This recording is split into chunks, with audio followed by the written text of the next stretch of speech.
para vocês, depois ter o link também, fica mais fácil. Vou começar a falar sobre uma revisão das aulas da Biologia 1, tá? E depois da Biologia 3, que a gente viu nesses dias agora aí, de quarentena, né? Nesses dias complicados aí que nós estamos passando. Enfim, a primeira coisa que nós gostaríamos de mencionar para vocês é um pouquinho sobre aquela aula sobre enzima, tá? E eu gostaria que você observasse bem, prestasse bem atenção sobre esses eventos que nós vamos ver aqui nessa aula, tá? Deixa eu só colocar aqui o share screen aqui, para voltar. E é uma aula bastante importante, não só da perspectiva do Enem, mas é bastante importante também para vocês sobre os demais vestibulares que vocês farão aí ao longo do ano. Então, nós vamos ver aqui alguns detalhes interessantes quando a gente trabalha com essa parte de ação enzimática. Eu gostaria de estabelecer aqui a parte prática, tá? Das enzimas. Zé, como é que eu vou entender isso, essa parte prática das enzimas, etc, tal, babá, como é que nós vamos ter isso? Bom, então, olha, quando nós falamos em proteínas e enzimas, a primeira coisa que você tem que colocar na sua cabeça é que enzima, tá, é uma proteína. Então, uma coisa bem simplesinha, tá?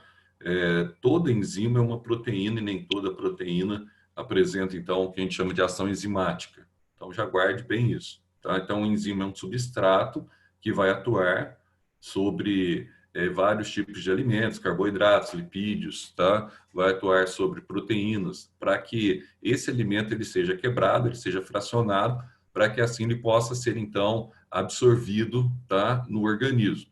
Então, você tem uma parte da enzima, que é a parte funcional dela, é a parte proteica dela, que a gente chama de apoenzima, tá? Normalmente, essa apoenzima, ela liga-se com um cofator, formando a enzima em si, a enzima total, que a gente chama de holoenzima, que vai ter uma série de repercussões no nosso organismo. Aí a principal pergunta que a gente faz, em se tratando de Enem, se tratando de vestibular, Zé, onde são produzidas as enzimas? Então presta atenção aí no detalhe aí, ó. Eu coloquei aqui uma situação em que você tem aí a região da boca, tá? E essa situação é muito convencional aí, é muito comum em Enem. Só para você ter uma noção aí, ó, olha bem essa região que nós temos aqui, ó, que é a região que a gente chama de glândula sublingual, tá? Essa região aqui da glândula sublingual, tá? Aí você tem também aqui a participação dessa região. Essa região, quando você tem cachumba, aí você tem aqui a glândula parótida aqui, ó, essa glândula parótida aqui, ela que incha, tá? Ela que é infectada pela bactéria. Então, nessa região da glândula parótida, nessa região aqui da glândula sublingual, tá? Olha só, nessa região que está debaixo da língua aqui, ó, você começa a produzir as enzimas que a gente chama de enzimas salivares. Não se esqueçam disso, tá? Então, aqui você tem uma produção, uma hidratação na boca que permite que você mantenha, tá, um determinado pH na sua boca, pH esse fundamental. Aí você fala assim, Zé, mas e quando eu tenho pH ácido, quando eu tenho pH básico na boca? Aí você tem duas situações diferentes. Normalmente a tua boca ela deve ficar com pH em torno de 6,4 a 7,5. E isso devido exatamente à presença de enzimas nessa região bucal, tá? Ah, Zé, mas olha, tem um probleminha. O pH da minha boca aqui, ou ele é alcalino às vezes, ou ele é ácido às vezes. O que determina isso? Determina duas coisas, tá? Você pode ver, ou você tem tendência a ter colônias de bactérias dentro do seu dente, perfurando o seu dente. Quando isso acontece, quando você tem colônias de bactéria que perfuram o seu dente, o que vai acontecer contigo? Você vai ter, então, a cárie, tá? Provocado por uma bactéria específica, que é uma bactéria streptocócica, tá?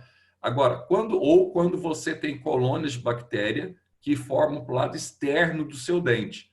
Quando essas colônias de bactérias elas se formam do lado externo do seu dente, aí você vai ter um outro probleminha. Qual que é o outro probleminha que você vai ter? Você vai ter o que nós chamamos de tártaro, beleza? Então, o tártaro é colônia de bactéria que forma para fora. Aí forma aquela estrutura meio amarelada, tá? Isso é exatamente devido ao tipo de pH que você tem na sua boca. Tem gente que tem pH mais ácido, tem gente que tem pH mais básico. Isso aí dá para controlar. Então, você toma aqueles higienizadores bucais ou você faz né, gargarejo, aqueles higienizadores bucais, isso aí já minimiza tanto a cárie quanto o tártaro, para você estabilizar o pH das suas enzimas que são produzidas na sua boca.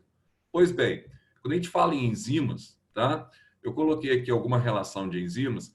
Isso aqui, Zé, o que eu tenho que saber em termos de Enem, em termos de vestibular, com relação a essas enzimas que você colocou aí? Bom, você tem que saber aquilo que eu falo para vocês.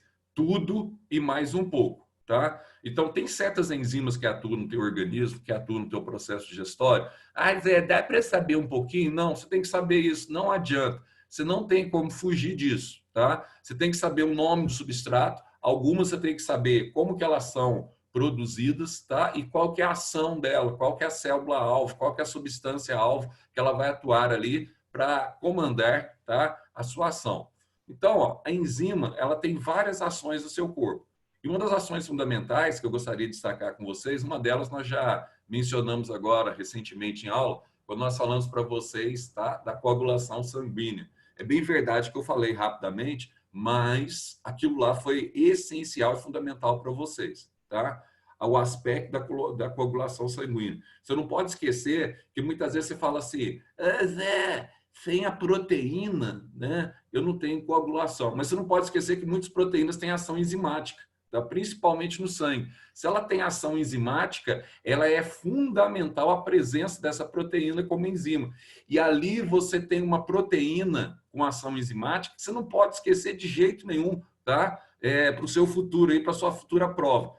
Qual que é essa proteína? Tromboplastina e tromboquinase. Então, a gente vai dar uma passada, tá, no nosso organismo para a gente entender uma forma prática quais são as principais enzimas que nós precisamos, que atua no nosso organismo, que atua diretamente. Uma enzima extremamente importante, que ela está presente na digestão de ruminantes e está presente também, tá, na regulação da sua pressão arterial, é a enzima que a gente chama de enzima renina. Então, ó, tromboplastina ou tromboquinase, pode até anotar no cantinho aí alguns nomes, tá? Ou depois você vê o vídeo de novo, tá? Tromboplastina ou tromboquinase, renina, é fundamental, mas não é importante, é fundamental, tá? E você tem também, aí já é um substrato proteico que atua também de certa forma, tá? Não diretamente como enzima, mas como uma proteína, tá? Que a gente vai falar daqui a pouco também. Nós temos o peptídeo natriurético atrial. Então, vocês não esqueçam disso aqui. Até eu vou anotar aqui no canto aqui que eu estou falando para vocês, para não esquecer de falar depois de novo. Depois eu esqueço, vocês me lembram que isso é fundamental para vocês. Então, tromboplastina, PNA e renina, tá? Enzimas e proteínas. Olhando para essa tabela aqui, Zé, como é que acontece isso aí, Zé? Olha aí, ó, você colocou pitialina. Bom, pitialina, que é a amilase salivar, esse nome pitialina, às vezes ainda aparece na prova, tá? Mas é mais comum não aparecer pitialina, é mais comum você ter a nomenclatura lá de amilase salivar. Ah, Zé, para que serve essa amilase salivar? Tá? Então, presta atenção no que eu vou te dizer. Olha só, a nossa digestão, a gente vai falar mais sobre fisiologia da digestão nos cadernos que vêm adiante, mas eu quero agora destacar a questão enzimática. A nossa digestão, tá? Ela está condicionada, obviamente, à redução do substrato que você ingeriu. Então, o que é digestão, Zé? Fala para mim numa linguagem bem simples, bem objetiva, etc. Tal, digestão. Bom, digestão é a quebra de uma macromolécula em uma micromolécula por ação enzimática, e essa micromolécula vai ter, então, a prerrogativa, a capacidade de cair no meu sangue, tá? Através das vilosidades intestinais. Então, isso nós chamamos de digestão. Então, basicamente, no organismo, você tem alguns movimentos, tá, de Enem, aqueles movimentos que caem, aquelas questões bobinhas, de pegar a criancinha. Então, o primeiro movimento é de ingerir o alimento, então você tem a ingestão, tá? O segundo movimento é o movimento da digestão, tá? Que acontece basicamente, começa na boca, no estômago, depois se consolida na região intestinal. E o terceiro movimento fundamental, após a quebra, você tem a absorção, tá? E aí você tem, além desses três, você tem um quarto que é a egestão. Então você guarda para mim essas 4 palavrinhas chaves para você não fazer nenhuma Bobagem. Ó, você vai gravar para mim. Como que chama a Ingestão. última? Oi? Como que chama a última? Egestão. Egestão. Fabricar o cocô. Tá? Egestão. Vai bater o barro. Vamos usar uma linguagem mais popular aí. Egestão. Então, a primeira, ingestão. A segunda, digestão. A terceira, absorção. E a quarta, egestão. Liberação de fezes. Pronto. Aí fez o cocô matinal. Aí fica tudo melhor. Então, olha só. Aí você tem a egestão. Aí um detalhe. Você fala assim, Zé, tudo isso aconteceu por quê? Porque eu tive ação de enzimas e proteínas e hormônios que estão presentes, hormônios proteicos que estão presentes no meu metabolismo. E vitaminas também, hein? Nessa aula, vou dar só uma corridinha na vitamina aqui, só para a gente recordar alguns detalhes. Mas vamos lá, para que serve então? Então, nós temos na digestão, nós temos 3 tipos de digestão, tá? Então, quais são os tipos de digestão que eu tenho, Zé? Ó, lembra para mim, pelo amor de Deus. Eu tenho insalivação na boca, eu tenho quimificação no estômago e vou ter aqui o que nós chamamos de quilificação na região intestinal, no intestino delgado, tá? Então, insalivação, quimificação e quilificação. Zé, tudo isso está centrado em quê? Em enzimas.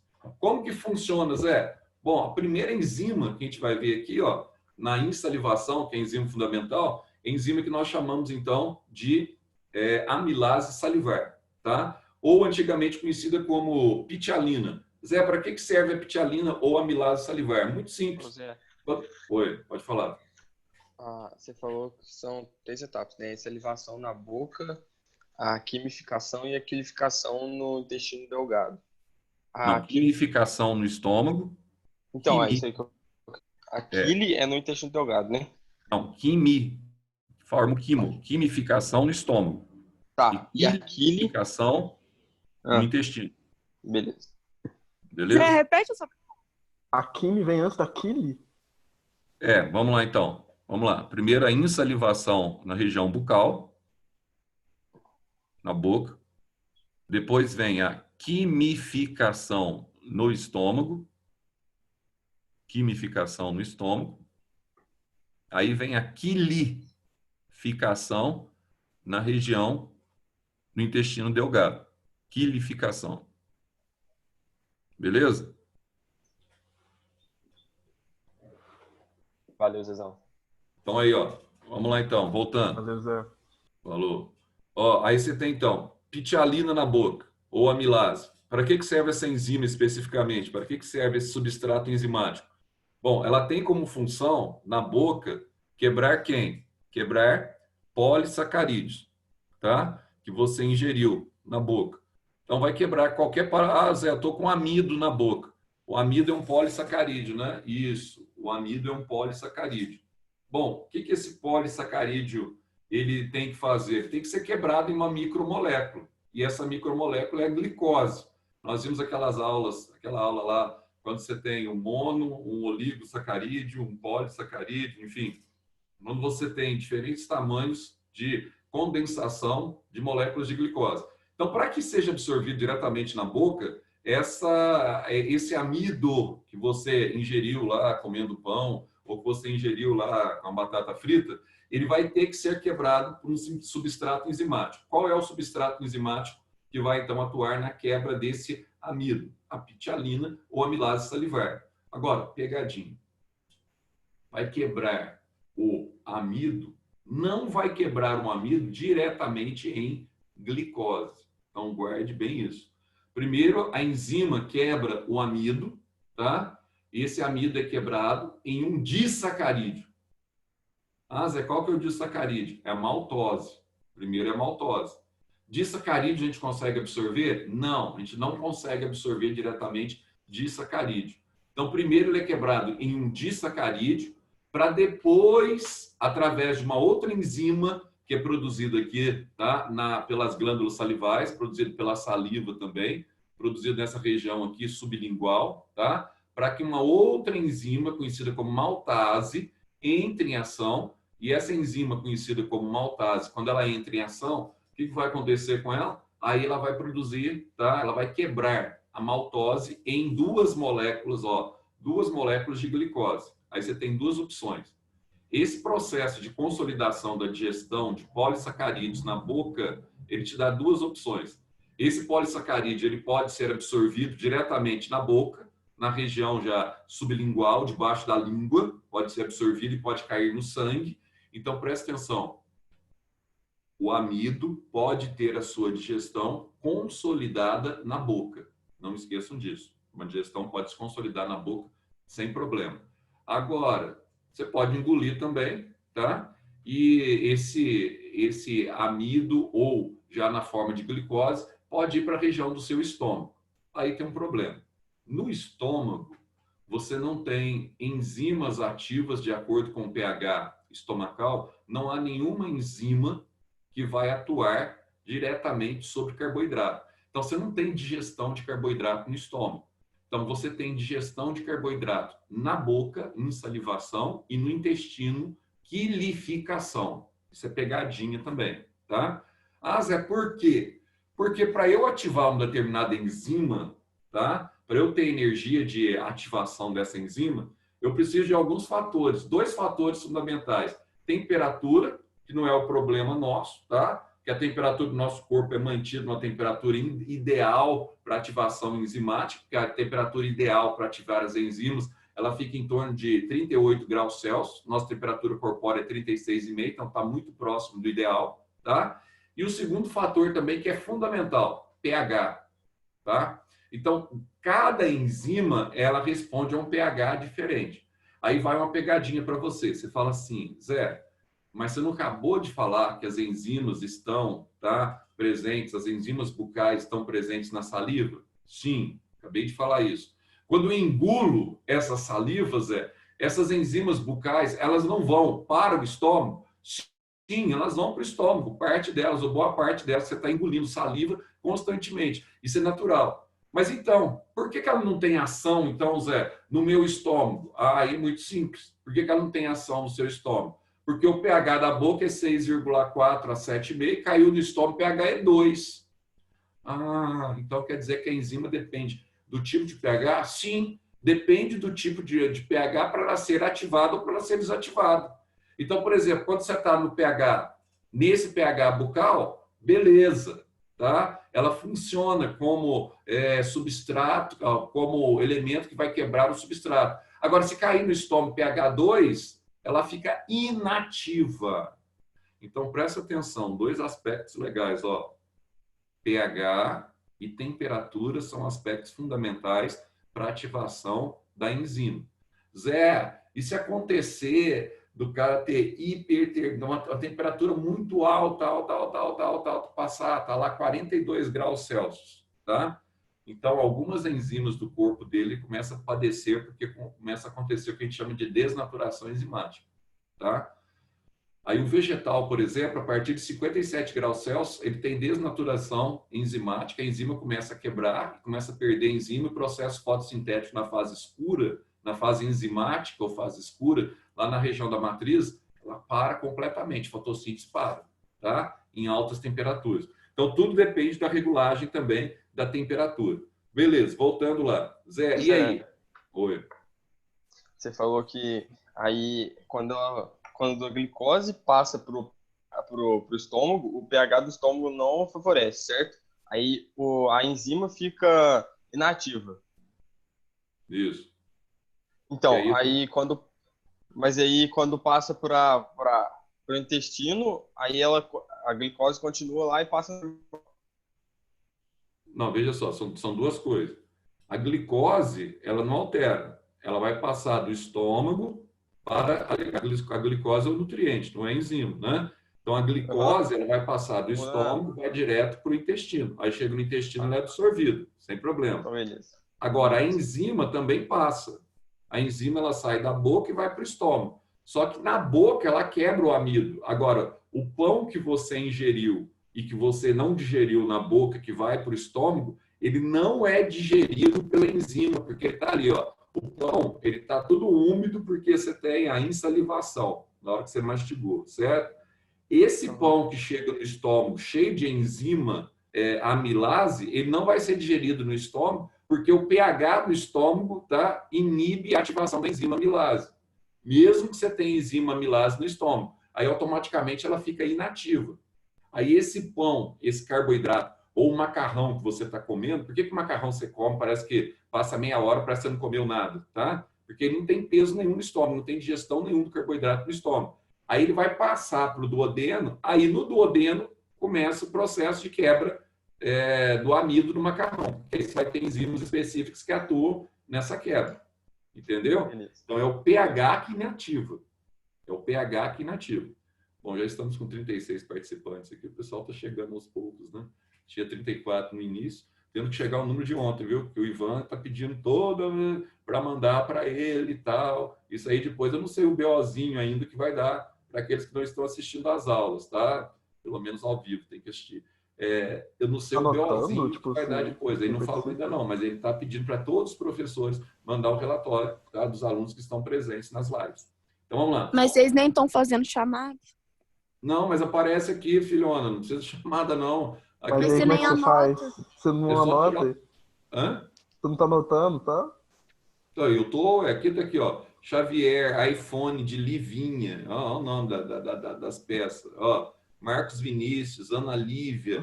Eu nem sei quem que é Ana C, mas tudo bem, né? Ó, Ana Luísa Engel, Remídio, Bruna, tudo. É só printar e mandar para ele, velho. É isso aí que tá acontecendo. Ah, então é fácil, é só deixar o celular ligado e dormir. Caio Santana, não, é uma possibilidade. Dá ideia mesmo. A Lívia quer escutar você falando assim, faz chamada aí, Zé, todo dia agora. Só na hora da chamada. Não, chamada não. Mas não tem que mandar. Tem que agora, esse que a Lívia falou é realmente uma verdade.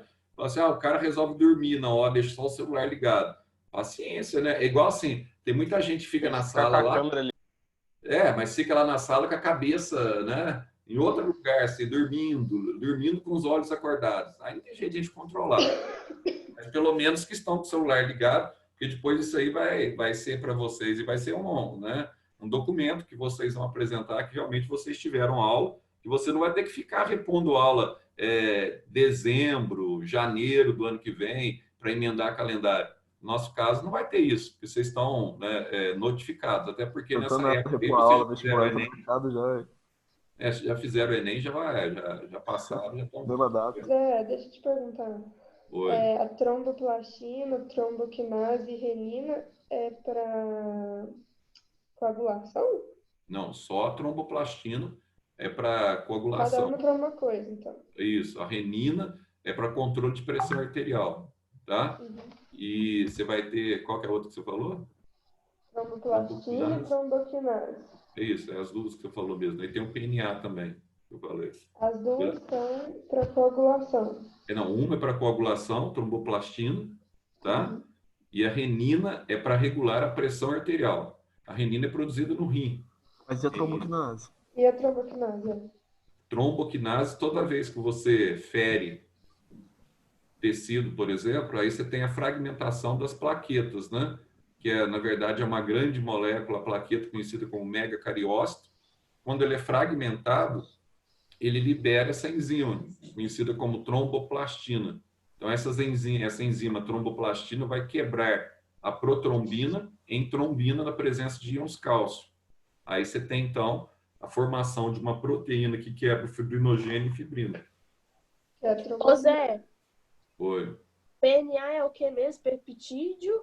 Natriurético atrial. É um hormônio que é produzido na metade direita do coração e que atua diretamente na filtração na região do glomérulo, do néfron. Tá? Então, ele vai atuar... Eu não entendi o que a tromboquinase faz, não. Tromboquinase, toda vez que você tem um ferimento no tecido, imagina lá, você cortou o dedo, tá? O que vai acontecer? Imediatamente, as células-mãe da plaqueta, que são conhecidas como megacariócitos, essas células-mãe, elas se fragmentam. Quando elas se fragmentam, tá, para formar as plaquetas, para atuar na coagulação naquele local que está sangrando, ela libera uma enzima. Essa enzima liberada é a tromboplastina. tá? O que a tromboplastina ela vai fazer? Ela vai quebrar a proteína que o fígado produziu, que é a protrombina, em trombina. Só que, para quebrar a protrombina em trombina, a tromboplastina, ou tromboquinase, tanto faz, que é o nome dela, ela precisa de cálcio no sangue. Se você não tiver os íons cálcio do sangue, ela fica inativa. Então, a atividade dela, além de estar condicionada ao pH do sangue, condicionada à temperatura do teu corpo, ela está condicionada também à presença de íons cálcio. Então, ela quebra, tromboplastina, ela quebra a protrombina na trombina, tá? Que é uma proteína. Essa trombina, ela vai quebrar uma proteína que a gente tem no plasma sanguíneo, conhecido como fibrinogênio, aí vai formar um tampão, que a gente chama de fibrina. E esse tampão que vai estancar o sangramento que está acontecendo naquele momento. Então, sem a enzima tromboquinase, que é liberada na fragmentação das plaquetas, nada disso acontece. Zé, quando que as plaquetas são fragmentadas? Quando que os trombócitos são fragmentados? Toda vez que você sofre um ferimento, ou interno, ou externo, a pessoa vem aqui e te dá um tapa no braço, fica roxo aqui, ó, aí a plaqueta vai ser liberada também nesse local, tá? Zé, Então, de toda acordo com vez o que você obrigada. falou, então tromboquinase é só outro nome para tromboplastina. tromboquinase é outro nome para são sinônimos, Xavier. Ah, não, Também. beleza. Tromboquinase e Então tá, tromboplastina são sinônimos, é a mesma coisa, Ah, não, era essa a dúvida. Beleza. tá? Só que assim, você pode achar os dois nomes no Enem. Oi? Quem perguntou? Ninguém, eu só tava agradecendo. Ah, tá. Então vamos lá. Aqui você vai ter então no estômago uma outra enzima fundamental. Aí você para um pouquinho e presta atenção, tá? Primeiro, Zé, por que a região do estômago, eu vou ter então esse pH aí de 2? Na boca estava um pH ligeiramente ácido, né? Um pouquinho ácido, 6,4, para um pH praticamente aí 7, alguma coisa, pH alcalino na boca, 7,5 alcalino. Por que quando o alimento chega no estômago, você tem esse choque de pH, esse efeito que a gente chama na química? Bom, a razão é muito simples. O efeito tampão, ele é desencadeado por quê, Zé? Bom, o efeito tampão ele é desencadeado como principalmente a ação germicida, né?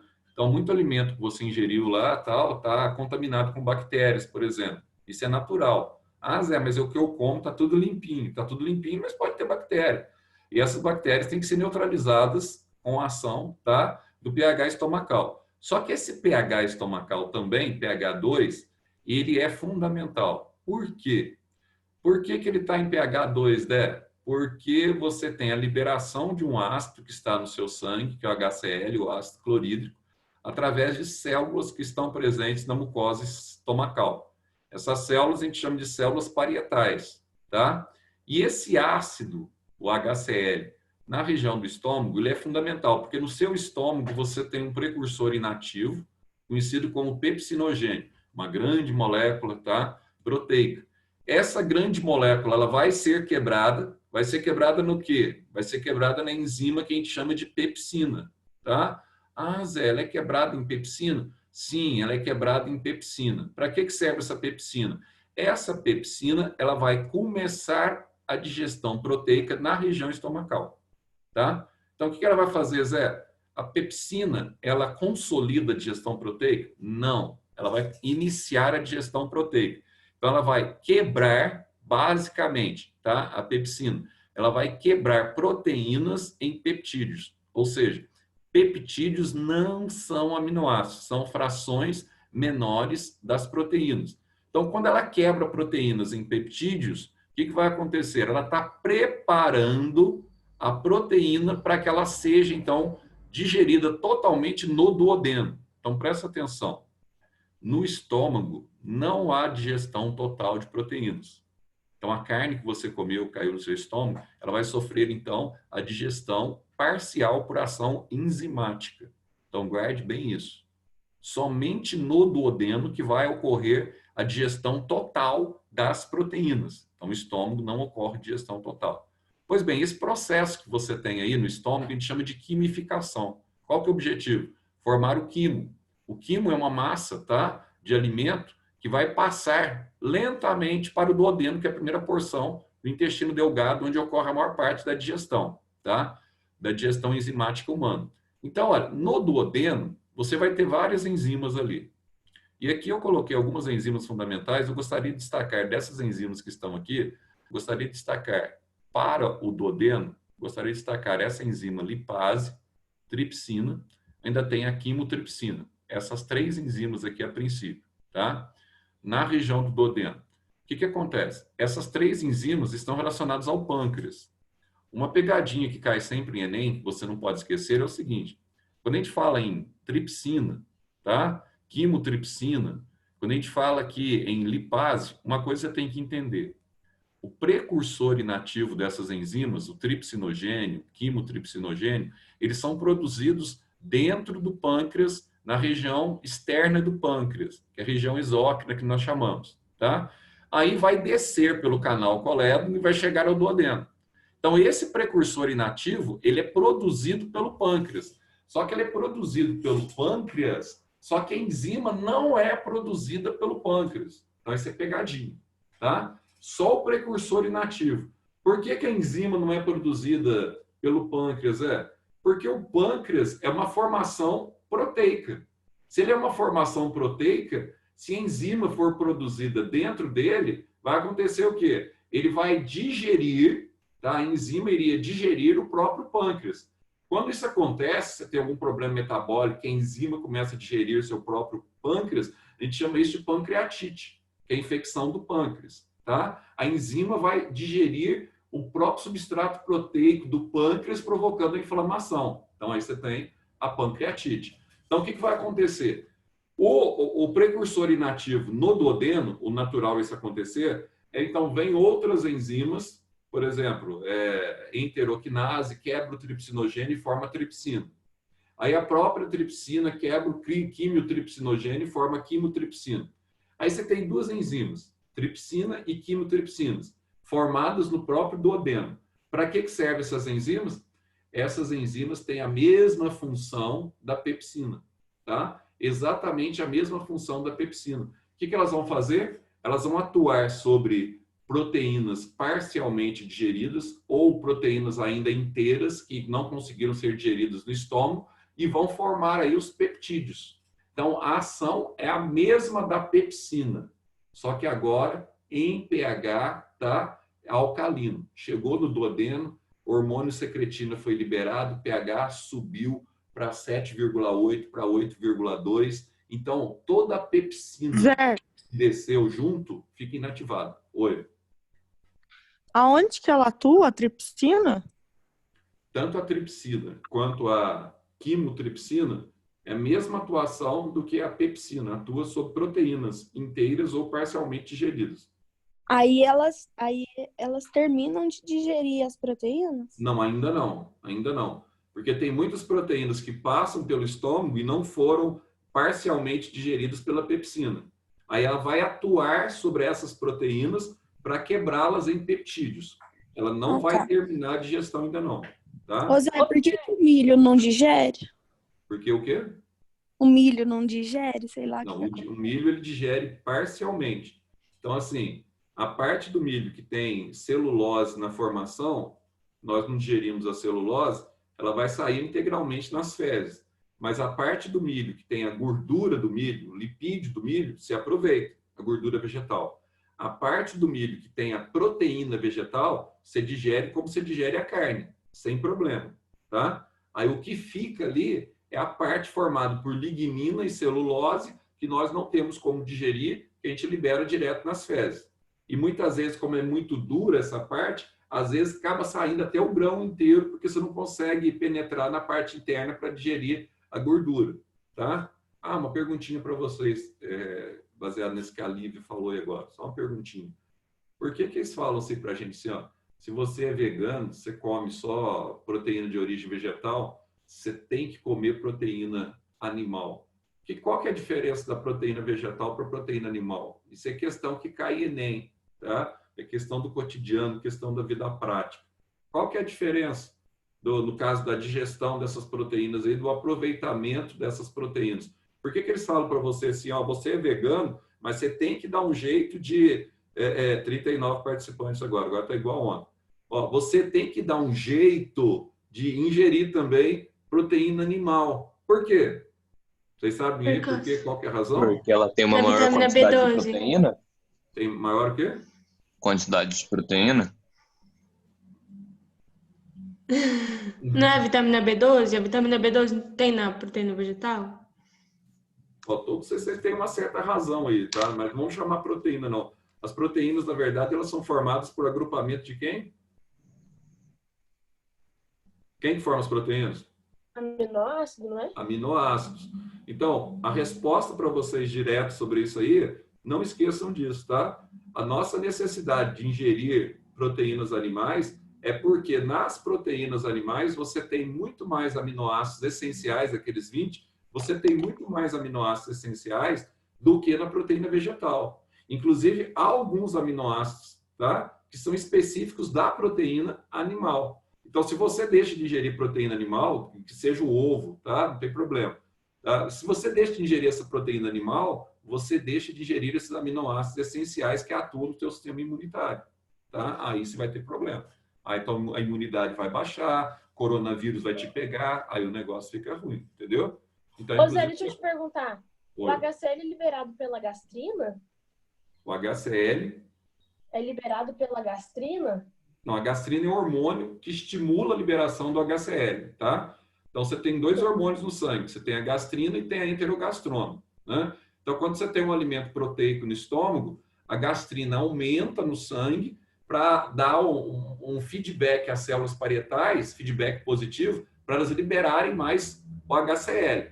Então, ele comanda, vamos dizer assim, tá? Não é liberado pela gastrina. Ele comanda o movimento de liberação do HCl, a gastrina. A gastrina comanda o movimento de liberação, tá? E a enterogastrona, toda vez que você tem um alimento à base de carboidrato no estômago, ela inibe a liberação de HCl porque não tem necessidade, tá? Ela só estabelece aí o comando. Então, pessoal, tripsina, ela vai quebrar proteínas igualzinho acontece no estômago, mas em peptídeos. Ainda você não tem a consolidação da digestão proteica. A consolidação da digestão proteica só acontece aqui, ó. Quando você tem essas proteínas aqui, que a gente chama de peptidases, ó. Tá vendo aí embaixo aí? Essas proteínas não são produzidas pelo pâncreas. Essas proteínas, essas enzimas, melhor dizendo, também é uma proteína, elas são produzidas, tá? Guarde bem isso. Você tem alguns buraquinhos aqui na região, que a gente chama de criptas de Lieberkühn, uns buraquinhos no intestino delgado, que liberam, tá, essas peptidases. Entre as peptidases, você tem enteroquinase, erepsina, carboxipeptidase, amilopeptidase. Você tem pelo menos essas 4 peptidases. Mas agora, para essa aula, você tem que saber de peptidase, que é o nome genérico dessas 4. Tá? O que elas fazem? Elas atuam sobre os peptídeos, que foram parcialmente quebrados pela pepsina, pela tripsina, e vai, então, quebrar agora, aquilo que vocês falaram agora há pouco, vai quebrar totalmente em aminoácido. Aí, beleza. Aí eu tenho os aminoácidos essenciais, se for de origem animal, tem praticamente todos, que serão absorvidos pelas vilosidades intestinais. Tá? Aí você fala assim, Zé, mas além disso, eu tenho mais alguma coisa que eu tenho que saber aqui? Tem. Lipase. Lipase é fundamental. Tá? Porque essa enzima, ela está inativa praticamente no estômago, ela tem uma baixa ação por causa do pH, está extremamente ativa no duodeno. Então, toma cuidado, tá? Para que ela serve, Zé? A lipase, ela vai quebrar lipídios, tá? E uma parte da lipase, ela é produzida no pâncreas e outra parte é produzida por essas criptas de Lieberkühn aí, do intestino delgado, tá? Do duodeno. Então, ela quebra o lipídio em ácido graxo e glicerol. Não esqueçam disso, tá? Que são fundamentais para a formação dos vasos sanguíneos, tanto o ácido graxo quanto o glicerol. A Zé, ela é quebrada no duodeno? É quebrada no duodeno. Quem que auxilia, Zé, essa quebra?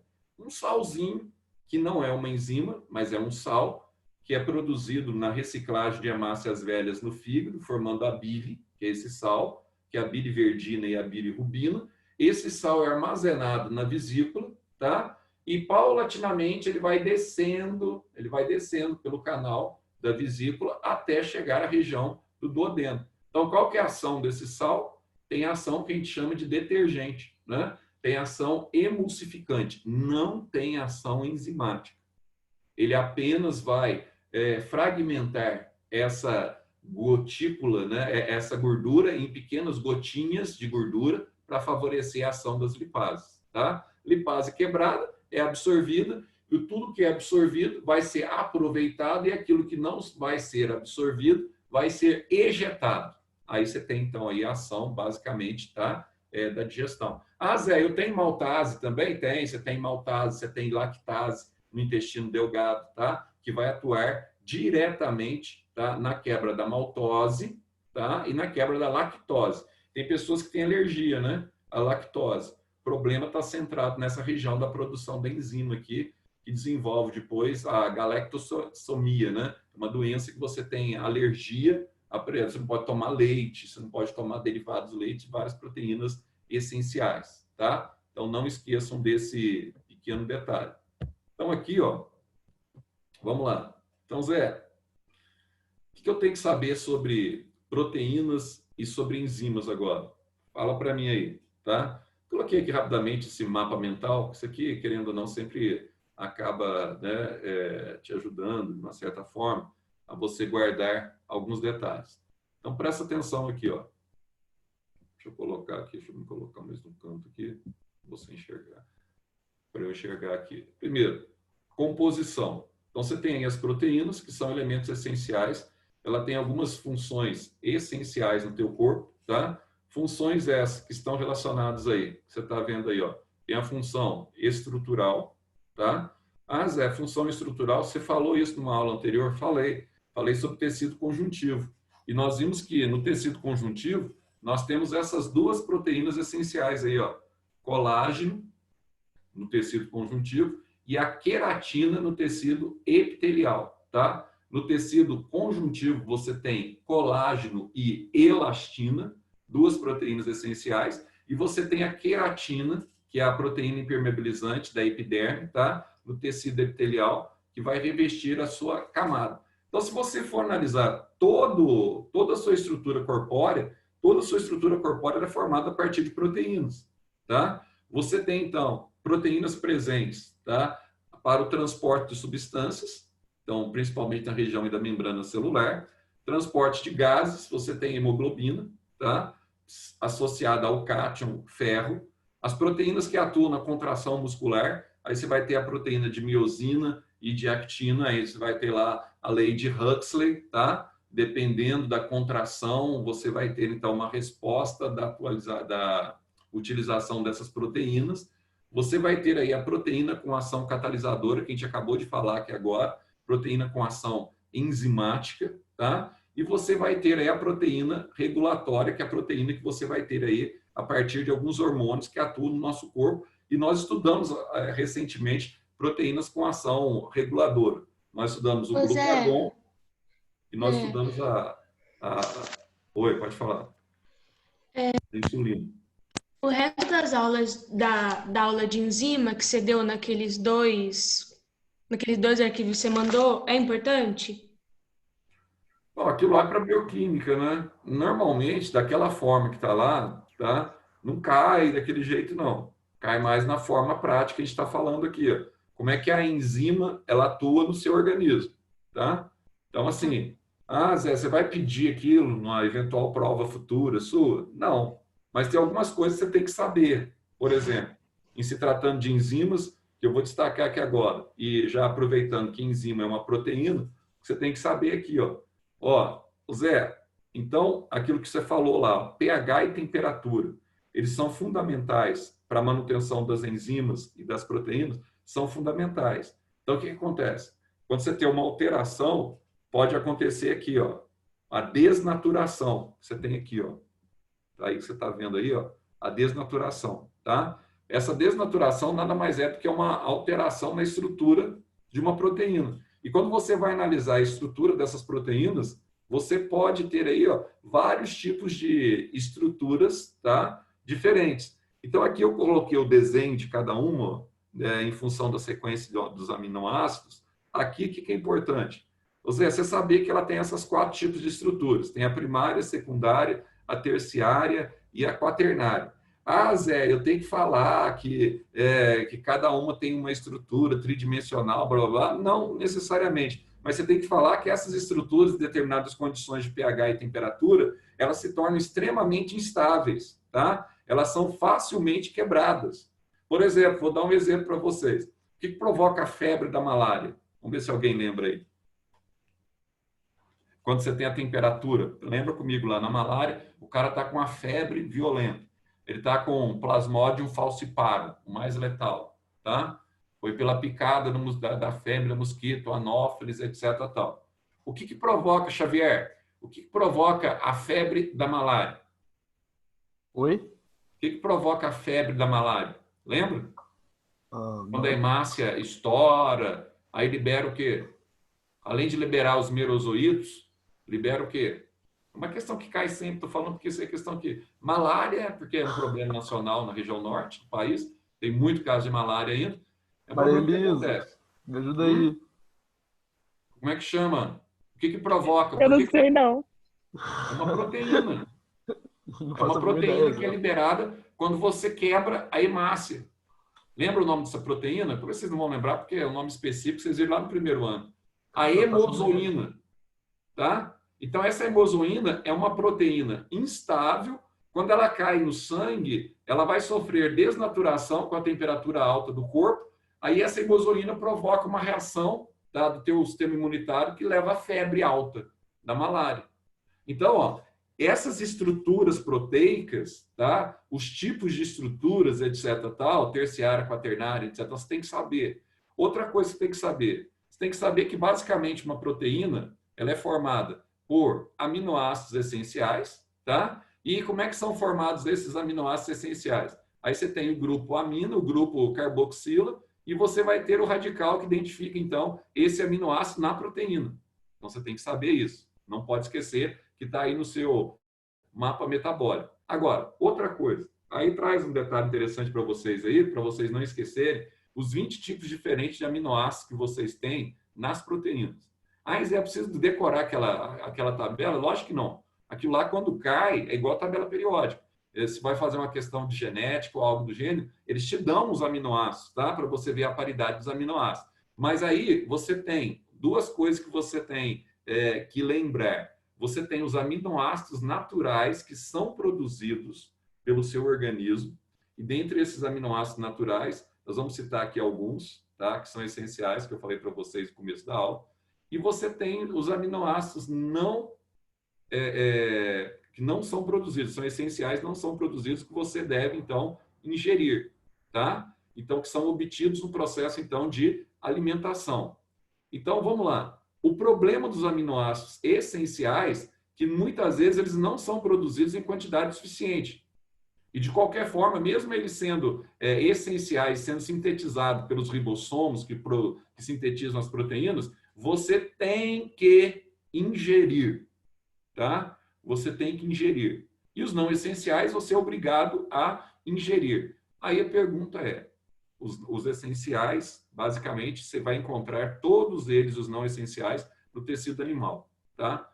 Aí a pergunta é o seguinte, Zé, então, quando eu comparo enzima, proteína e vitamina, qual que é a diferença que eu tenho? Qual que é a diferença básica que eu tenho no meu metabolismo? Presta atenção. Não esqueçam disso. As proteínas essenciais, elas são produzidas no seu organismo, tá? As não essenciais, elas são como as vitaminas. Elas precisam ser ingeridas. As vitaminas, exceto a vitamina D, que ela acaba sendo sintetizada no seu organismo, por isso que ela deveria chamar hormônio e não vitamina, todas as demais vitaminas você tem que ingerir na sua alimentação. É a mesma coisa do que as proteínas não essenciais, tá? Já as proteínas essenciais, em parte, elas são sintetizadas, mas se o seu sistema imunitário estiver debilitado, você não está sintetizando essas proteínas essenciais. Vou citar um exemplo. Claro, você pega lá um hemograma, você tem uma proteína essencial, tá? Que é a hemoglobina. Toda vez que o teu organismo ele não dá conta de sintetizar, tá, essa proteína essencial, você começa a ter uma eritrocitopenia. Você começa a ter anemia ferropriva. Começa a cair, tá? O teor, então, de hemácias no teu sangue. Aí você tem anemia. Porque você não está sintetizando de forma satisfatória. Aí o que o médico fala para você? Vai comer fígado de boi, tá? Vai comer mais carne vermelha. Por quê? Porque nesses locais você tem mais essa proteína essencial. Então, você tem que ingerir essas proteínas essenciais. Então, ó, proteína, ela tem o efeito plástico, ela tem o efeito de formação de estruturas corpóreas, de tecidos, de órgãos. Então, ela está presente em todo o seu organismo. Ela é fundamental. Se você perde massa proteica, tá? Você tem sérias funções depois metabólicas. Vai ter sérios problemas na questão metabólica. Então, aqui, ó. Ô Zé, peraí, que você confundiu tudo na minha cabeça. Então vai. As proteínas essenciais são produzidas no nosso organismo. Em parte, sim, mas o nosso organismo ela não dá conta, tá? De produzir tudo, porque a nossa alimentação sempre é deficitária.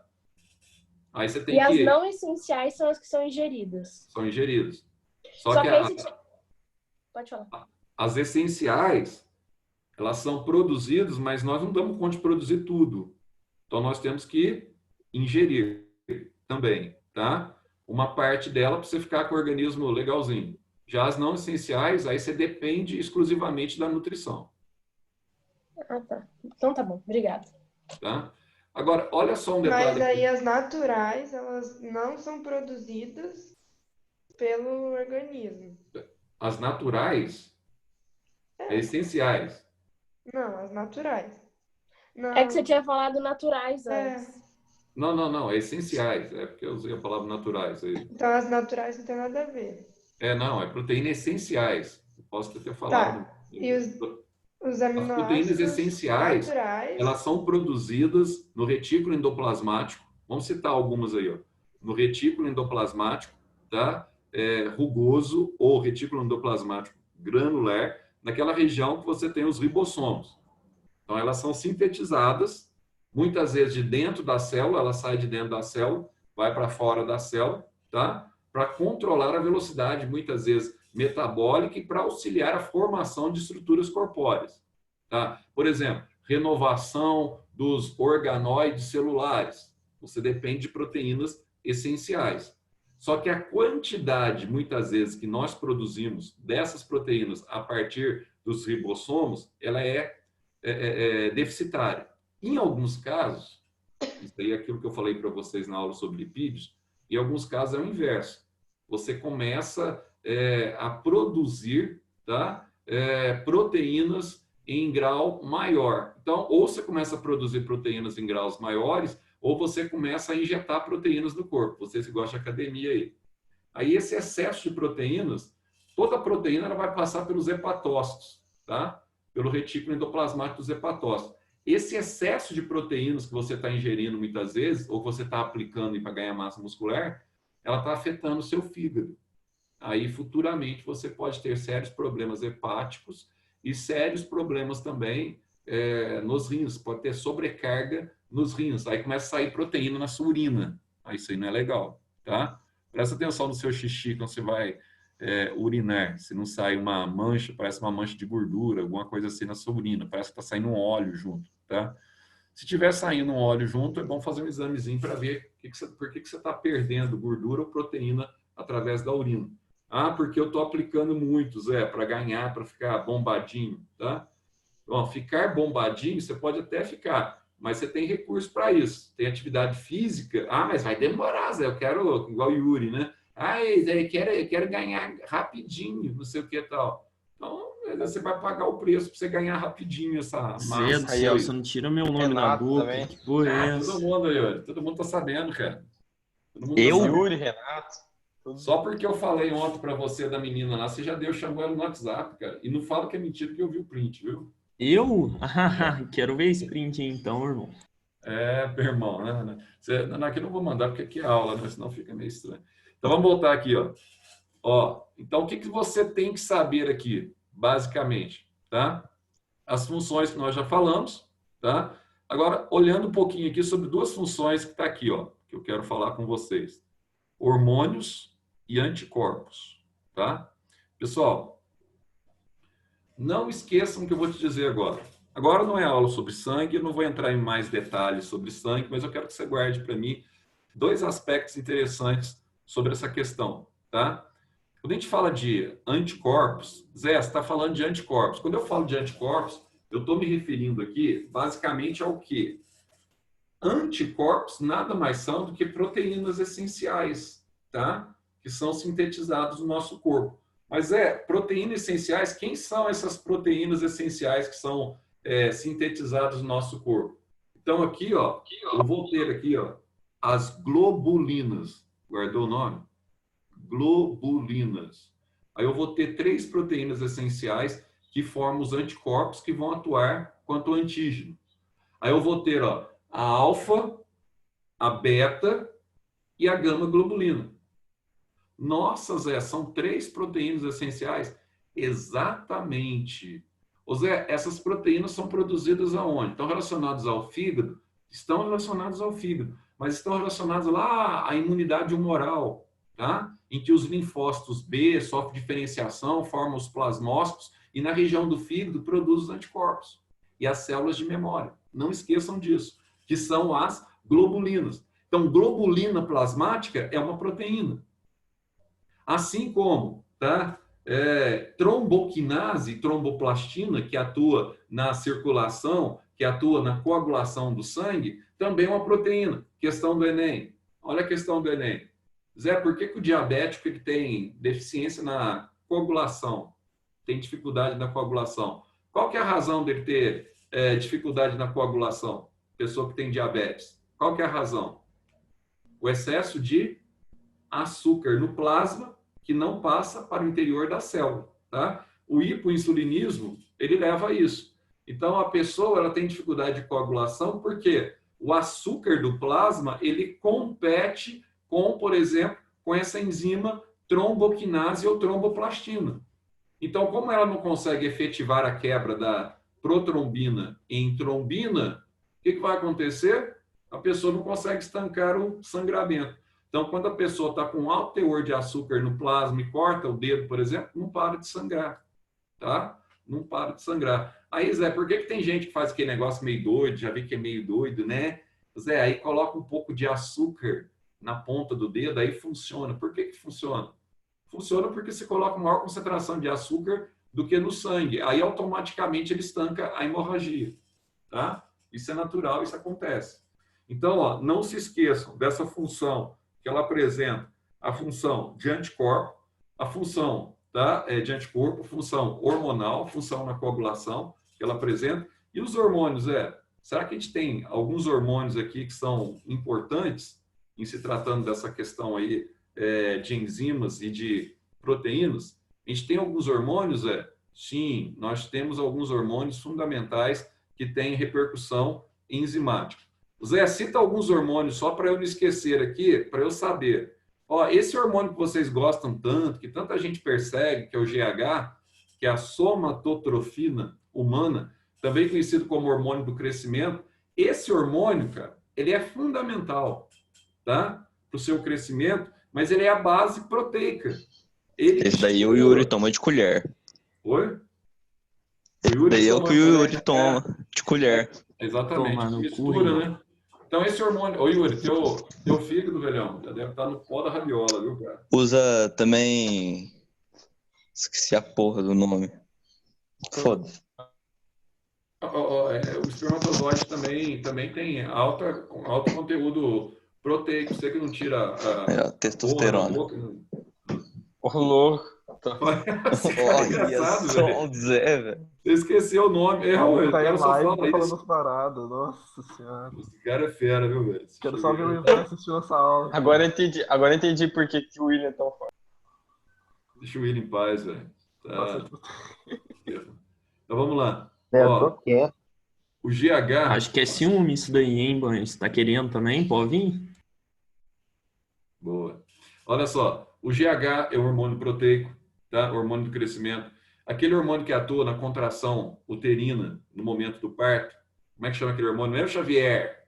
Cadê o Xavier? Cadê a Canhesto? Cadê o pessoal da sala que tá tudo dormindo? Quando Carol você Leal tá já tá vendo no aqui? sono. Eu tô escutando até o ronco da Carol Leal. Juliana Leal hoje, então, nem falou assim, pois é, né? Tá dormindo, Bom literalmente. Que dia! louco, Zé. Cria Pois vergonha. é. Bom, elas estão acordadas, que fera. Não tá só, né? Parabéns. É estranho, né, meu? Já foi 1h07 de aula, até agora eu não ouvi a voz das ilustríssimas aí. E cadê a Ana? Cadê a Ana, hein? Ana Lívia? A Ana Lívia tá dormindo, isso é Ah, certeza. isso aí só ligou o celular, sabia. Você quer pegar o aluno para ver quem está dormindo aqui, é só perguntar, onde está a pessoa? Hã? Onde está a Ana Aí, Lívia? ela tá acordada ainda. Tá acordada? Mandou 3 aqui, depois vocês leem aí, fala para mim, que não tem jeito de eu ficar olhando isso aqui não. Olha só, então outro hormônio que você vai ter aí, tá? Está relacionado, coloquei alguns hormônios para vocês aí, ADH, que é a vasopressina também, tá? Tem ação hormonal, beleza? Então você tem aí a ação desses hormônios atuando diretamente aí no seu metabolismo, no seu organismo, são fundamentais tanto na atividade enzimática quanto na atividade proteica.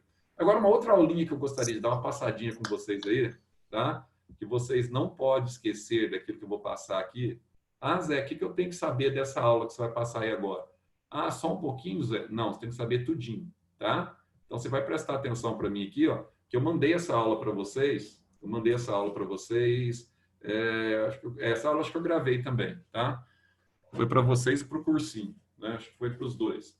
Essa aula aqui, se você for fazer vestibular da Unicamp, você tem que saber o que, Zé? Tudo. Porque a Unicamp, por exemplo, e FUVEST, cai muita botânica. Não cai pouca botânica, cai muita botânica. Então, nós vimos que nas sifonógamas já com flores, que é o caso das angiospermas, tá? Magnoliófitas, nós temos aqui a estrutura da flor. Zé, como é que o pólen é formado? Eu gostaria que você prestasse atenção aqui comigo. Olha que fera. Primeiro, vamos dar uma olhadinha na flor aqui, ó. Vou mostrar para você a parte masculina, que é o androceu. Olha que fera lá, ó. O androceu sendo ampliado. Ali eu tenho a antera, a conexão que é feita pelo conectivo e o filete, tá? Zé, eu quero saber por que a antera ela é considerada o saco polínico. Então, presta atenção. Essa aula é uma aula de revisão. Vamos dar uma olhadinha lá na antera? Olha que fera, ó. Vou ampliar a antera. Você tem 4 sacos polínicos dispostos na posição transversal.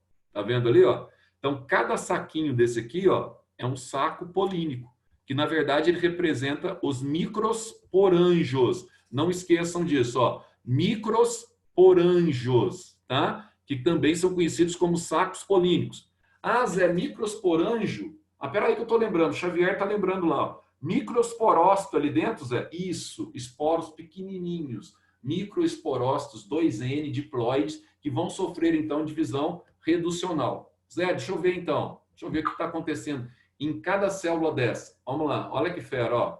Aí eu vou enxergar ali em cada célulazinha dessa um microesporócito, ou também conhecida como célula-mãe, que é a mesma coisa, do pólen.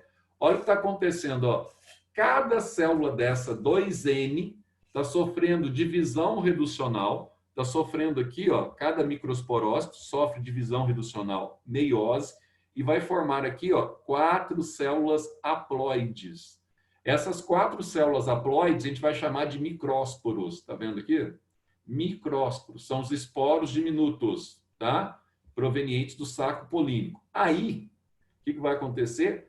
Cada micrósporo desse aqui vai sofrer aquele processo de cariocinese, mitose no núcleo, e vai formar aqui, ó, um gametófito jovem. Ó, gametófito jovem. Zé, como é que nós chamamos esse gametófito jovem? Pólen. Nós chamamos de pólen. Então, pólen não é o esporo pequeno. Pólen já é o esporo germinando dentro do saco polínico. E está aqui dentro, ó. Então, nós vamos chamá-lo de pólen, tá? Como ele sofreu cariocinese, ele vai ter 2 núcleos aqui, ó. O núcleo germinativo e o núcleo o quê? Vegetativo. Aí, Zé, o que acontece com a sua lupa, Zé? Vamos ver aqui a lupa, o que acontece? Olha só a formação do pólen. Aí você vai ter, então, ó, os grãos de pólen sendo formados. Ele tem aí as membranas externas, exina e intina. Tá vendo ali, ó? E olha só o que acontece. Quando ele cai aqui em cima, ó, ele vai liberar o seu pênis, tá? O tubo polínico. que é a analogia ao pênis. Então, ele vai crescer aqui, ó, para fecundar essa região de baixo aqui, ó. Aí ele vai formar, então, o microprótalo, que é toda essa estrutura aqui, ó, quando ele, depois da polinização, ele caiu aqui, ó, ele vai formar o microprótalo, e dentro do microprótalo aqui, ó, o núcleo germinativo é dividido em 2 núcleos espermáticos. Aqui eu vou ter o primeiro e o segundo núcleo espermático, tá? O núcleo vegetativo não tem função reprodutiva, e esses 2 núcleos aqui, ó, vão fecundar, respectivamente, esse fecunda a oosfera e esse aqui fecunda a célula binucleada no centro, que tem 2 núcleos polares, tá? Então, mais aqui, ó, para a gente enxergar, só para você ver aí, ó. Então, falamos em polinização, né, Zé? Isso. Olha lá o que é polinização, ó. Quando você tem plantas diferentes, ó, trocando pólen, tá vendo? Plantas diferentes trocando pólen. Ah, Zé, essa polinização pode ser feita por insetos, entomofilia, pode ser feita por pássaros, ornitofilia, pode ser feita por morcego, quiroptofilia, etc, etc, etc, pela água, hidrofilia, pelo vento, entomofilia. Pode. Isso você tem tudo aí, tá? Mas tem que ser entre plantas diferentes, de flores de plantas diferentes. Se for entre flores da mesma planta, a gente considera autopolinização. Não se esqueçam disso, tá? Aqui você tem os tipos de mecanismo, que eu já passei para vocês também. Quero adiantar aqui, tipo de polinização. Agora vamos lá para o gineceu, tá? Que é o carpelo. Quero que você enxergue aqui, ó, a estrutura do óvulo. Você tem 2 tipos de óvulo. Então, quais são esses tipos de óvulos? Eu tenho o óvulo reto e tenho o óvulo que a gente chama aqui, ó, de óvulo inverso, o óvulo anátropo. A maioria das plantas apresenta esse óvulo aqui inverso. Qual que é a diferença? A diferença é que nesse óvulo aqui, ó, a oosfera está para cima. Está aqui, ó. E nesse óvulo aqui, ó, a oosfera está para baixo. Aqui eu tenho a micrópila, né? E aqui eu tenho a região aqui, ó, da micrópila para baixo. Então, aqui você tem o óvulo reto. Dá para você ver as 2 membranas que revestem o óvulo, primina e secundina, tá? Aí você está vendo que a oosfera está para cima. E aqui no óvulo anátropo, ou óvulo inverso, dá para você ver as membranas também. E dá para você ver aí a oosfera para baixo, tá? Qual que é a diferença disso, Zé? Tá, a gente já vai ver. Vamos ver aqui agora a formação do saco embrionário. Então, nós vimos a formação do saco polínico, agora vamos dar uma olhadinha aqui na formação do saco embrionário. Então, olha só, o gineceu, que é a estrutura feminina da flor, ela é dividida em 3 partes. Eu vou ter aqui o estigma, o estilete e essa parte mais gordinha aqui na base, tá? Que é o ovário. Dentro do ovário eu tenho o óvulo. Lembrando você que o ovário fecundado e desenvolvido forma o fruto e o óvulo fecundado e desenvolvido forma o que nós chamamos de semente. Não esqueçam disso. Então vamos dar uma olhadinha aqui, ó. Vamos olhar o que acontece com esse óvulo aí, ó. O tecido que compõe esse óvulo. Vou colocar o óvulo aqui para você enxergar aí bonitinho, tá? Esse óvulo, ele tem aquela membrana, tá? Essa membrana aqui que reveste o óvulo é similar ao ímen da mulher, que a gente fala para vocês, que é a micrópila, ela que vai ser penetrada, tá? Pelo tubo polínico, que seria o equivalente ao pênis. Vamos dar uma olhadinha aqui, o que está acontecendo. Olha só, aqui dentro, ó, você tem essa formação diploide a partir de uma célula-mãe, e essa célula-mãe aqui do megásporo, a gente chama de megasporócito. E todo esse tecido verde que está aqui, ó, em volta do megasporócito, a gente chama de megasporângio, tá?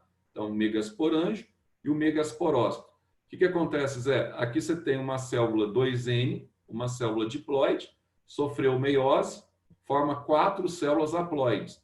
Aí você tem um detalhe interessante. Das 4, 3 delas, tá, são estéreis, não são férteis, são estéreis. Se elas são estéreis, ó, elas não serão, então, utilizadas. Elas vão se degenerar.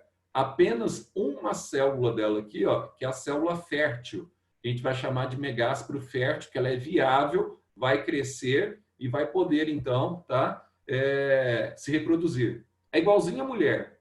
Lembra a mulher lá? Que no final da meiose 2, quando ela está engravidando, ela tem um ovócito ativo, que é fértil, e 3 corpúsculos polares que são estéreis. Então, o mesmo processo que ocorre na biologia animal ocorre também na biologia vegetal. Então, na biologia vegetal, no caso feminino, é uma célula diploide para uma célula haploide viável. No caso masculino, é uma célula diploide para 4 espermatozoides viáveis haploides, tá?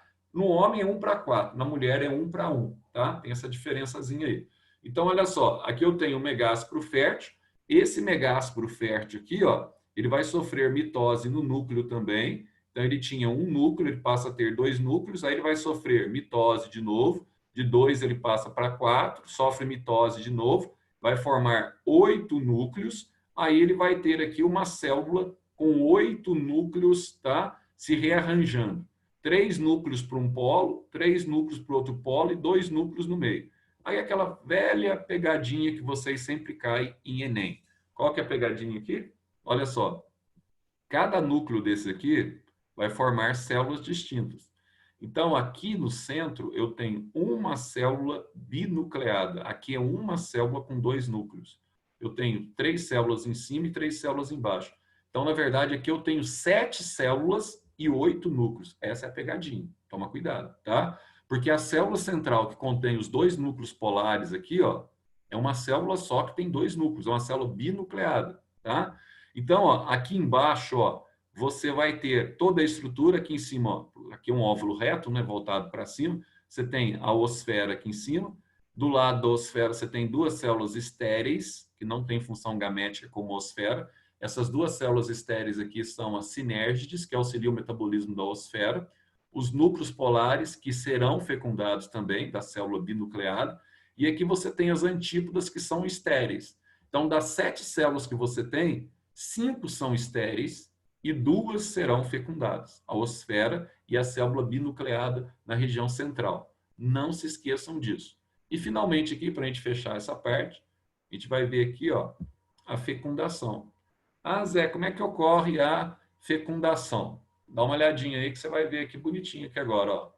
Olha só, o pólen, ele caiu, tá, sobre o estigma do gineceu. Aqui tem uma substância que tem bastante açúcar que vai aderir o pólen, tá? Quando ele cai aqui, ó, tá vendo aqui, ó, o microprótulo começa a crescer. Ele começa, digamos assim, a entrar em ereção, porque ele está próximo de quem? Do óvulo.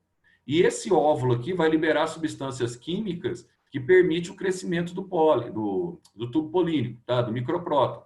Agora, note você que nesse caso aqui, ó, você não tem mais aqui o que você tinha lá nos vegetais inferiores, que era o tactismo, quimiotactismo. Aqui não, ó, ele parte de um ponto referencial, vai crescendo e vai se curvando. Então, nós temos um movimento de curvatura.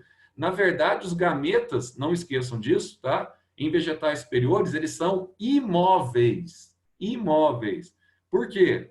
Quem que cresce, quem que locomove aqui, quem que aumenta o tamanho, etc. tal, é o microprótulo, não são os gametas. Então, não esqueçam disso. Os gametas são imóveis, tá? Aí chegou aqui nessa paredinha aqui da micrópila, ó, o tubo, ele tem que penetrar. Ele vai rasgar a micrópila para provocar, então, aqui o que a gente chama de dupla fecundação, tá? Então, quando ele pressiona aqui, ó, ele rasga a micrópila, aí, ó, o primeiro núcleo espermático fecunda a osfera, aí vai formar aqui o zigoto 2N, e o segundo núcleo espermático fecunda aquela célula binucleada, tá? Que tem os 2 núcleos polares. Aí, um caso raro que vai formar um zigoto 3N. Esse zigoto 2N, ele forma o embrião da semente. Esse zigoto 3N, tá? Vai formar o tecido de reserva da semente, que é o endosperma secundário, ou albúmen.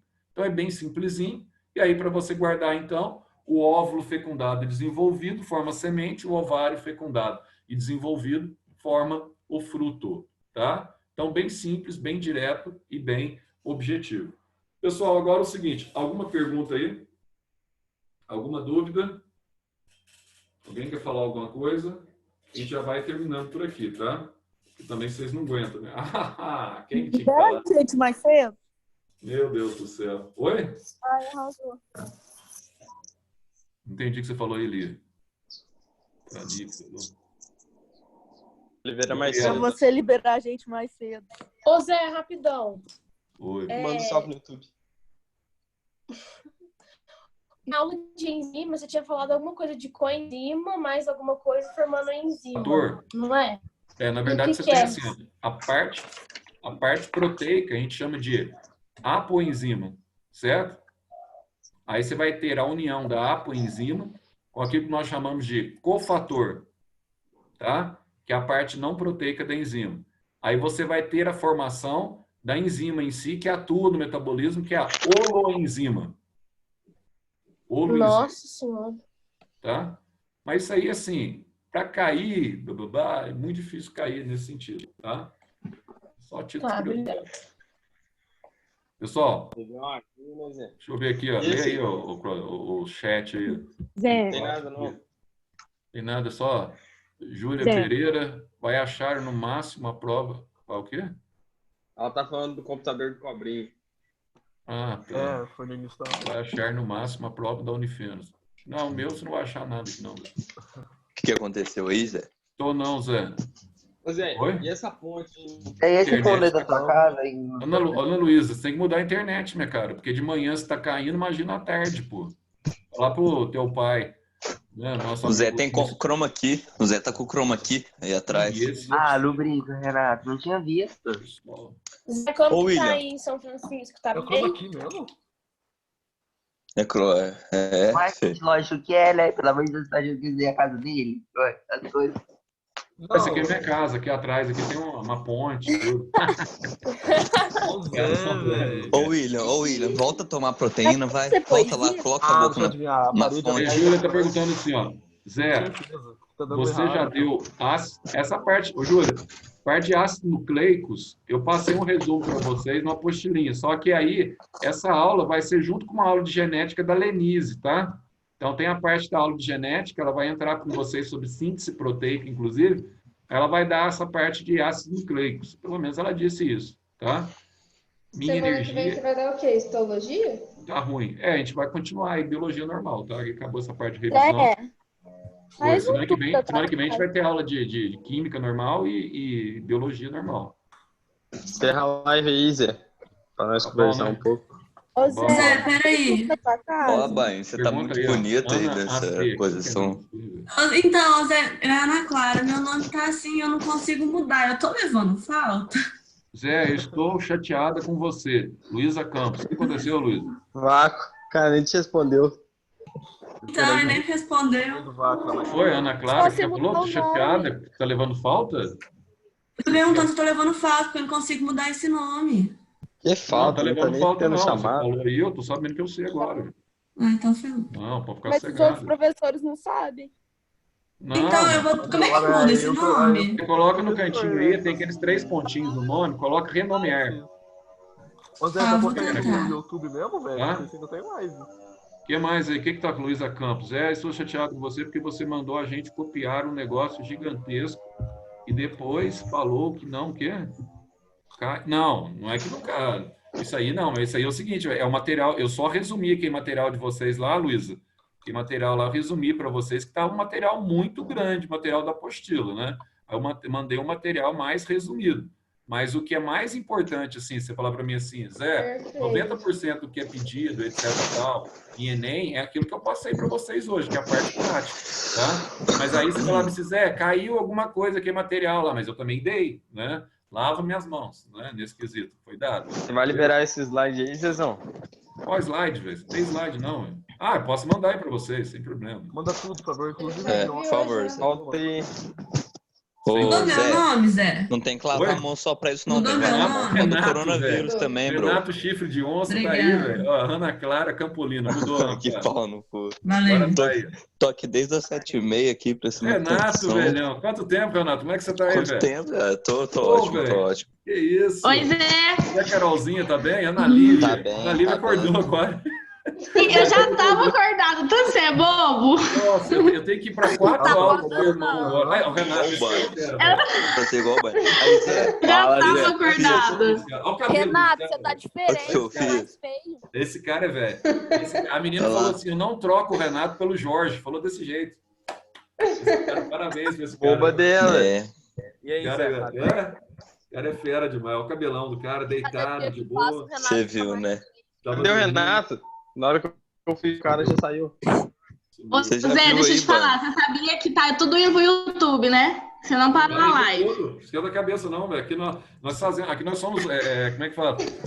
Olha o cabelo do cara, velho. Pelo amor de Deus. Ô, Zé, quem não deve. Totalmente transparente. Não não teme, né? nada, não. Chora o bagaço. Esquenta a cabeça, não. Isso aí faz parte. Quem não deve, não teme.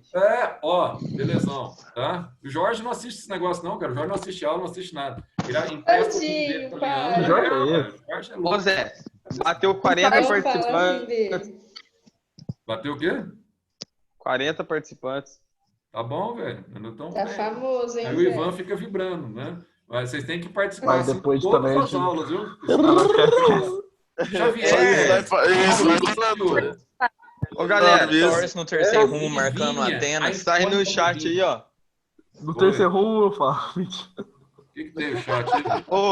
Não, eu ia mandar um link da aula do Skype do Marcelo agora em outra escola. Se alguém quiser. O professor Marcelo tá lá também? É foda, né? Tudo bem? Agora, eu acho. Que vamos entrar, pelo amor de Deus, velho. O cara vamos aí pra vocês se preparar aí pra próxima aula, que eu tenho 4 aulas no cursinho agora, 2 de Química e 2 de Biologia. Né? Forte. Aí sim, MCB. Marquinho, você tá acordado, Marquinhos? Nem na sala você fica acordado? Marquinhos, você acordou? Marquinhos, eu tô na roça, tem que pular cedo. O Ivan falou pra mim, o Ivan tinha falado assim, ó, pessoal de Paraguaçu, você tem que ter, porque às vezes a internet lá cai muito, né? Que a Ana Lu me falou. Pô, tem que gravar as aulas, porque o Marquinhos tá na aula, cara. Uai, Zé, mas como que você acha que tá na aula? Eu moro na roça. Marquinhos é mó burguês, lógico que ele vai estar na aula. É verdade, Marquinhos dorme em todas as aulas. Net lá, aquele negócio que pega via satélite lá dele. Tô tirando foto dele pra fazer o motivo dele no final do ano. Com todas as fotos dele dormindo. O fino é o que vira. O que vocês estão falando aí, pessoal? Quem que falou o último aí? Dá um sorrisinho. Nossa senhora, que lindeza. Além que do pessoal, vamos encerrando então. Laís Brusadelli. É pra você dar um sorrisinho. Laís Brusadelli, Franco Carvalho. Só mais novo, né? Volta aí, Zé. Fala aí as histórias do Yuri, como é que é? O que tem o Yuri? O Yuri é só. O Yuri é tiro hormônio pro William. O Yuri dá proteína pro William, direto da fonte. Ô, Yuri. Fica quieto, gente. Deixa lá isso fazer o primeiro. Vou mandar o print do Yuri aí, ó. Vou mandar o print, que tá achando que é. Você quer que saia? O negócio do Yuri. Joga no chat. Vou mandar o print que eu recebi ontem. Não, velho. Ô, Yuri, posso fazer isso, Yuri? Não, não vou fazer, não. Vai, mostra aí. Deixa aqui. Cadê? Mostra aí. O Yuri tá apaixonado, né? Mostra aí, Zé. Só que de vez em quando o Yuri ele tem umas quedas aí, não sei o que e tal, né? Mas eu quero ver essa queda, filho, pra mostrar. Não, o Yuri tá apaixonado. Volta tipo um homem assim e tal, se manifestar, né? Aí o Yuri tem probleminha. Pessoal, tá bom então. Abração pra vocês. Falou, Zé. Vou tomar um negocinho aqui, né? Te preparar. Semana que vem. Bom dia. Tchau, tchau. A proteína, né, Zé? Tchau. Até mais. Falou, Zé. Tchau. Zé, você cria